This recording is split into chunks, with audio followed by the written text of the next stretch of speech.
Çlirimi i Vlorës ishte rrjedhoi përpjekjeve dhe luftës e sakrificave deri në vetë flijim të bijve dhe bijave, ishte produkti i shpirtit liridashës të popullit ton dhe drejtësisë së vendimit për të bashkuar koalicionin të madh antifashist. Lufta antifashiste nacional shqiptare përbën një nga kapitujt më të spikatur në historinë e Shqipërisë për të shprehur nderimin ndaj dëshmorëve dhe atyre që kanë mbetur në panteonin e vlerave më të mira të kombit. Prefekti i qarkut të Vlorës Evis Telushi e cilësoi 81 vjetorin e çlirimit të Vlorës, një moment të rëndësishëm historik. Më 15 tetor të vitit 1944, Vlora u zgjua e lirë, pa pushtues, partizanët hynë në qytet. Kjo është një ditë historike për Vlorën, e cila luajti një rol të çmuar në luftën e dytë botërore kundër ushtrive të huaja. Sot ne nderojmë dëshmorët e Adheut të Vlorës, ata të cilën dhanë jetën gjën më të shtrenjtë njeriu për lirinë e këtij vendi.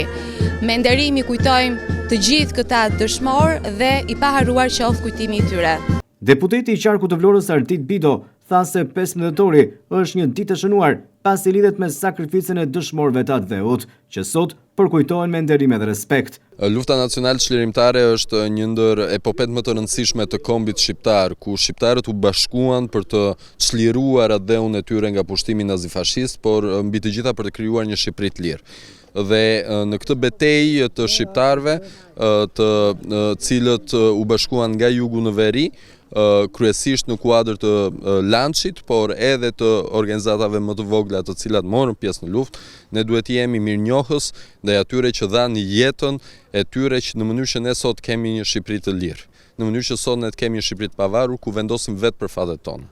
Këta dëshmorë në kulmin e rinisë së tyre sakrifikuan gjithçka. Sot, në kohë paqe, ne nuk kemi nevojë që të sakrifikojmë jetën, mjafton të sakrifikojmë disa orë nga jeta jonë, mjafton të sakrifikojmë pak nga egoizmi personal në mënyrë që të punojmë për të mirën e përbashkët. Një ngjarje të rëndësishme historike e cilësojnë 15 tetorin edhe kryetaria e Këshillit Bashkiak të Vlorës Elpiniqi Mërkuri, drejtuesi i Partisë Socialiste të Vlorës Klevis Kaso, si dhe kandidatja për deputete Briseida Çakëri.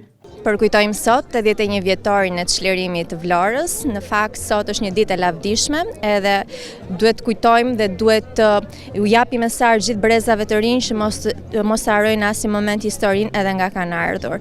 Këta njerëz kanë dhënë jetën e tyre, kanë sakrifikuar jetën e tyre, kanë lënë fëmijët e tyre jetime, familjet e tyre dhe për të pasur ne gjithë një liri, jo vetëm të Vlorës, por të gjithë Shqipërisë. Kështu që lavdi dëshmorëve që kanë dhënë jetën e tyre për Vlorën dhe lavdi dëshmorëve të cilët kanë dhënë jetën e tyre për të pasur në një Shqipëri të lirë. Përkulemi para kontributit të rënëve tanë në këtë ditë të shënuar për Vlorën.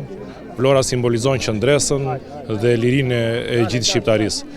Përkulje dhe nderim për të gjithë ata që vazhdojnë ta kujtojnë dhe ta përcjellin këtë festë të shënuar të qytetit tonë.